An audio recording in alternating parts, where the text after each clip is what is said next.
Alors aujourd'hui, on va faire complètement tout le compartiment moteur. Il va falloir renforcer l'avant, donc mettre une barre haute anti-rapprochement. On avait déjà une barre basse anti-rapprochement niveau moteur. Il va falloir aussi créer complètement le tunnel de transmission. Il va falloir renforcer les maintiens moteurs pour que le moteur n'ait aucun problème dans son emplacement et surtout avec les imperfections de la route pour éviter que ça arrache les maintiens moteurs normal. Il va falloir aussi faire l'emplacement du master vac et ensuite il va falloir tout peindre. Alors la peinture, évidemment comme d'habitude, je prends chez BVD Peinture, c'est là où je prends tous mes produits de toute façon pour carrosserie, donc mastic, peinture, vernis, après je modifie mes peintures évidemment. Il faudra qu'on le voit par exemple ici là, c'est une peinture noire ça. Et j'ai rajouté de la pigmentation dans mon vernis pour avoir ce rouge. Donc ça évidemment, on verra tout ça ensemble. Donc là ici, dans mon habitacle, j'ai pris une peinture Predator. D'ailleurs que j'ai pris chez BVD Peinture, évidemment. C'est une peinture à revêtement anti-gravillon et c'est surtout une peinture qui permet de résister au choc. C'est un effet granulé. Alors évidemment, le grammage du granulé, on peut le modifier en fonction de la dilution et la taille de la buse. Sur mon véhicule ici, à plusieurs endroits sous l'habitacle, même à l'intérieur de mon habitacle, j'ai mis cette peinture-là. Et franchement, ça donne vraiment pas trop mal. Donc aujourd'hui, on va s'occuper de tout ça.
C'est pas pareil que le sans gaz. Hein.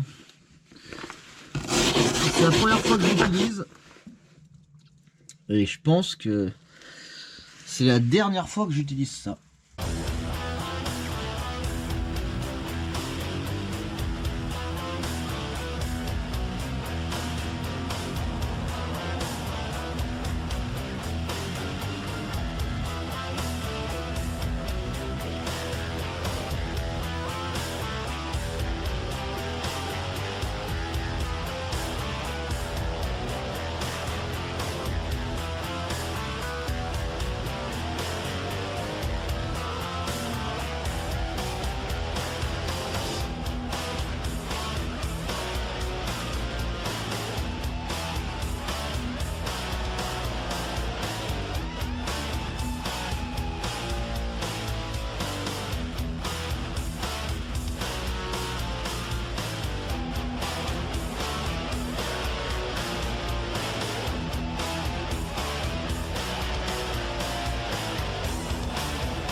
Tunnel de transmission, c'est fait. Des maintiens, alors au début je voulais enlever toute la barre en entier et au final j'ai rajouté là où il n'y en avait plus, forcément puisqu'on a rallongé le châssis. Pareil ici. Qu'est-ce que donne l'intérieur? Le tunnel est complet. Hein. Ici j'ai refait un emplacement. Parce que vu que notre boîte elle est plus longue, le début de notre unglerie est un peu plus profonde. Donc je vais faire un S par-dessous. Donc un S, hein, tac, tac, tac, pour que ça puisse arriver jusqu'ici. Le levier de vitesse, évidemment, tout est fait. Il va falloir traiter la surface. Ça va être la chose la plus importante. Il va falloir tout traiter. Je vais laisser les soudures comme ça, je vais pas les poncer. Je vais les laisser comme ça et je vais traiter directement dessus. J'ai fait aussi le renfort là, qui appartenait à l'origine, sauf que vu qu'on a augmenté la taille, il a fallu faire aussi une augmentation du renfort. Il va falloir que je dépose aussi ce renfort là pour bien le poncer, le meuler et après le traiter. Et on est vraiment pas mal. Il va falloir aussi traiter tout le reste de la voiture avec le produit. Un produit spécial. Alors, ce qu'il faudra faire aussi, ça va être de commander le vitrage. Alors je pense que je vais balancer du teinté noir à l'arrière ici et vitre arrière. On va faire des fenêtres typées Lamborghini, typées DeLorean. Et ça va être super beau. Ça veut dire que ce seront des vitres fixes par rapport à la portière, pas par rapport au reste. Et il y aura uniquement un petit endroit où, clac, on viendra basculer ou tirer pour ouvrir la fenêtre. Au final, la fenêtre sera très petite. Il va falloir aussi que je mette des rétroviseurs. Alors, soit les rétroviseurs, je les mets directement sur le plexiglas, le polycarbonate, soit je le mets ici. Ça, évidemment, c'est un choix qu'il va falloir faire. Ok, alors qu'est-ce qu'il nous reste à faire? Qu'est-ce qu'il nous reste à faire? Eh oui, le système de freinage. Ça, c'est le système de freinage d'origine. Donc forcément, il a un emplacement prévu à cet effet, qui est là. Donc là, c'est normalement le système de freinage qui va ici. Cependant, avec le moteur, eh ben, j'ai pas envie de l'embêter ce moteur.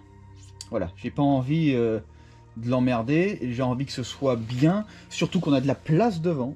Donc forcément, si je vous dis qu'on a de la place devant, c'est que le Mastervac, on va le passer à l'avant. On va faire une tige reliant directement la pédale au mètre cylindre, mais en plus de ça, on va utiliser plutôt ce mètre cylindre là. Il est bien plus léger et il est bien mieux surtout. C'est le système moderne. Il y a 20 ou 30 ans d'écart de conception. Hein. Non, 20 ans d'écart de conception. Et là, c'est celui de la BMW, évidemment qu'on n'utilisera pas puisqu'on va utiliser un pédalier compétition sur la BMW. Donc celui-là, on va l'installer ici. Problème, c'est que le disque est extrêmement grand. Ici, on dépasse. Donc, il va falloir creuser ici. Alors, gros avantage hein, sur ce véhicule, c'est que tout le poids du véhicule s'arrête ici. Pam, c'est là où il y a l'amortisseur, c'est là où il y a le maintien de route. Tout le reste, il n'y a pas besoin de beaucoup de rigidité parce qu'il n'y a plus de poids. Il va y avoir le radiateur d'eau quand même, mais là, il n'y a plus de poids. Du coup, je peux modifier mon longeron pour pouvoir insérer ce Mastervac. Alors sinon, il y avait une dernière solution, c'était complètement supprimer le Mastervac et directement mettre mon mètre cylindre. Voilà, ça aurait pu être possible aussi. Mais je pense qu'on devrait faire un truc un peu sympa, un truc qui sort vraiment de l'ordinaire. Et ça pourrait être vraiment cool. Donc, ce Mastervac, on va le placer, si je peux, à l'avant. Parce qu'il faut aussi prendre en compte la hauteur du capot, évidemment. Parce que plus on va vers l'avant, plus le capot est bas. Donc on verra si je peux absolument le faire. Alors, pour faire des essais, de toute façon, j'ai ce qu'il faut. La pédale de frein va rester à son emplacement. Donc ici, c'est le maintien pour la pédale. Là, j'ai une tige filetée. Et ensuite, ce que je vais faire, c'est que je vais mettre en place le maintien de la pédale. Et après, je vais regarder à quel endroit je peux le mettre. Parce qu'évidemment, ici, il ne faut pas que ça frotte. Ou faudra recréer un trou. Et après, ici, il faudra que je regarde la hauteur par rapport au Master Vac. Donc tout ça, ça a de l'importance, oui et non. Le Master Vac peut être supprimé. Il ne faut pas oublier que c'est une assistance. C'est-à-dire qu'en fait, ça vous aide à ne pas appuyer trop fort sur votre pédale. C'est l'avantage du Master Vac. Si vous n'avez pas de Master Vac, c'est plus dur à appuyer sur la pédale. Mais ça freine autant. Évidemment, tout dépend de la force du conducteur. C'est ça la différence entre une voiture qui a un Master Vac et une voiture qui n'en a pas. Il y a beaucoup de voitures, enfin à l'ancienne, maintenant toutes les voitures en ont, hein. Sauf en compétition. En compétition, ils n'ont pas de Master Vac.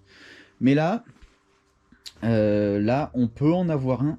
Mais si on peut pas en avoir un, on fera 100. Ou sinon, ce que je peux faire, c'est le couper, hop, hop, en 90 degrés, pour qu'il vienne s'insérer ici. Après, ressouder. Mais alors là, il faut faire des soudures étanches, évidemment. Et une fois que ça c'est fait, et ben au final, je peux mettre mon Master Vac.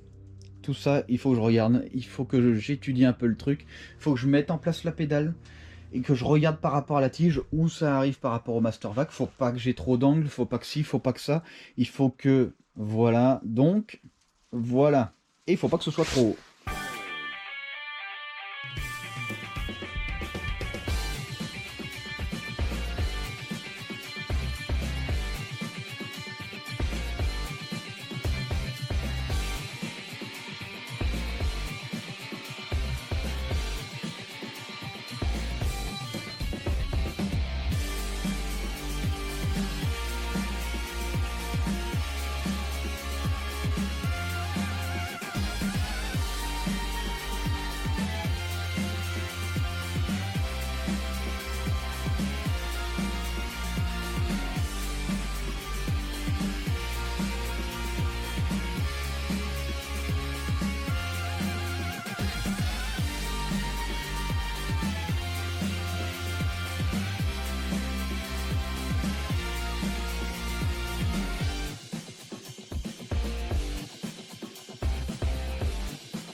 Et voilà un peu ce que ça donne. Alors, le Master Vac avec son emplacement, le réservoir évidemment avec le mètre cylindre. Donc là, on n'a absolument aucun problème. Hop, ça dépasse pas. Donc ça, c'est plutôt bien évidemment, parce que sinon on aurait eu des graves problèmes. Donc ici, système de dépression, il va falloir l'emmener au moteur. Parce qu'on va faire une admission très spécifique. On va avoir quand même les cornets, mais ça va être un peu différent. on va mettre les cornets sous plexiglas, je pense, ce sera bien mieux. Et puis une grosse admission d'air qui viendra directement ici là. Alors qu'est-ce que c'est que ça? Hop, c'est pour venir apporter l'air frais. Apporter l'air frais ici. Parce que ici, on aura aussi un radiateur d'huile par-dessous. Donc le radiateur d'huile ira ici. Évidemment, après, ça rejoindra directement au moteur avec un thermostat pour huile, pour pouvoir réguler la température. Et l'air frais sera pris directement là. Ici, on aura notre phare et ce sera pris ici. Comme ça évitera qu'on ait l'air chaud. Parce que l'air froid, quand ça passe dans le radiateur, ça ressort en air un peu plus chaud, hein, forcément. Puisque c'est un échangeur.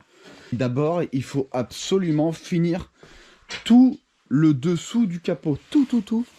Pour pouvoir le repeindre.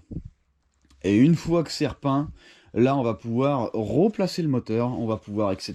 On va pouvoir bosser correctement. Ça va être vraiment bien. On va pouvoir remettre la boîte. Il va falloir aussi refaire le levier de vitesse pour qu'il aille parfaitement à cet emplacement. Une fois qu'on aura ça, on peut dire que le travail le plus gros sera largement fait. J'ai commandé tout ce qu'il fallait pour faire les collecteurs inox sur mesure. Donc là, franchement, j'attends qu'une seule chose, c'est de les recevoir, évidemment. Là, il faut absolument que je finisse tout le dessous. Il va falloir que je renforce ici. Là, en fait, on a le maintien, mais hop, il va falloir que je mette une barre de renfort de là à là. Et pareil, ici. Donc là, il faut que ce soit vraiment le mieux possible. Forcément, avant de peindre. J'ai pas envie de refaire des modifications. Donc là, on va s'occuper de ça.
Alors, on n'est pas trop mal.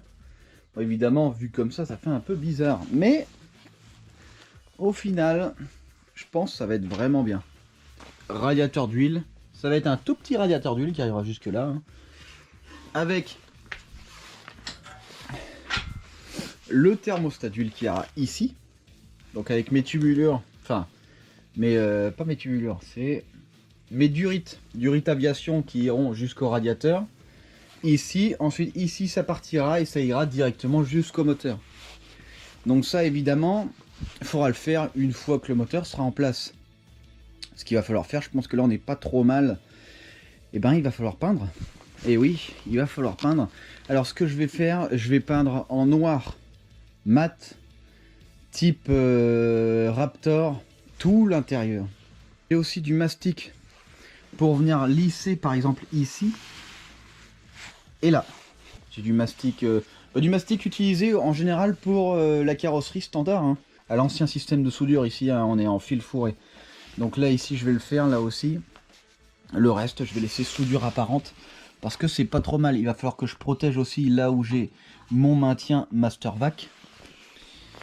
Et évidemment les vis de derrière. Donc là tout est protégé avec un produit anti-rouille qui fait aussi après.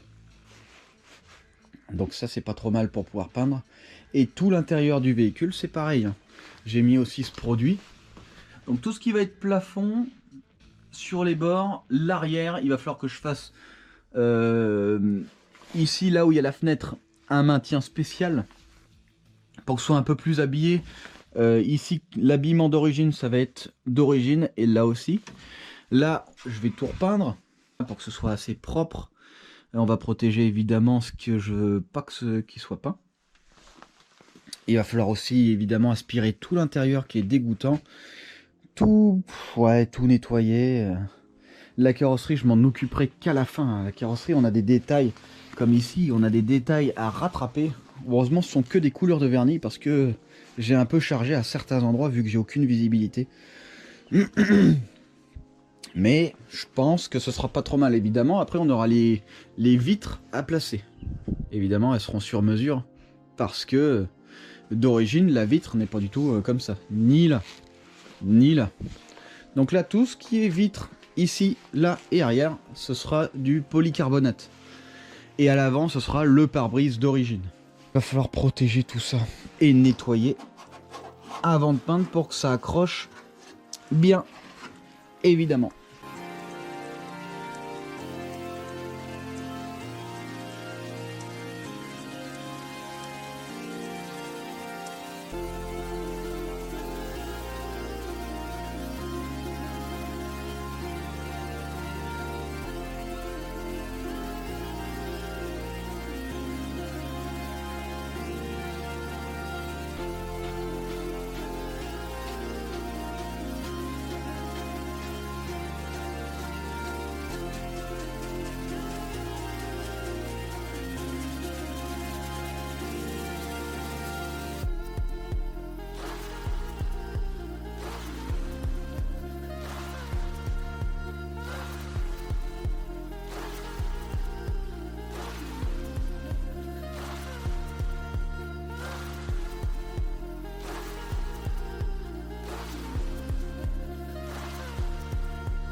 Dans cette vidéo, j'ai passé 24 heures pour faire tout ça. Mine de rien, ça prend quand même pas mal de temps.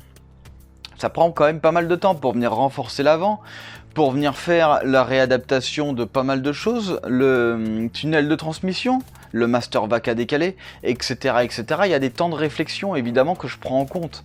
Et oui, parce que même si c'est assez instinctif, parce que bon, en fonction de la place qu'on a, on va réussir à s'adapter, mais il faut quand même penser à la meilleure chose possible. C'est pour ça qu'il y a plusieurs solutions à un même problème, comme l'emplacement du master vac par exemple. En tout cas, si cette vidéo vous a plu, surtout n'hésitez pas à mettre un pouce bleu, n'hésitez pas à partager.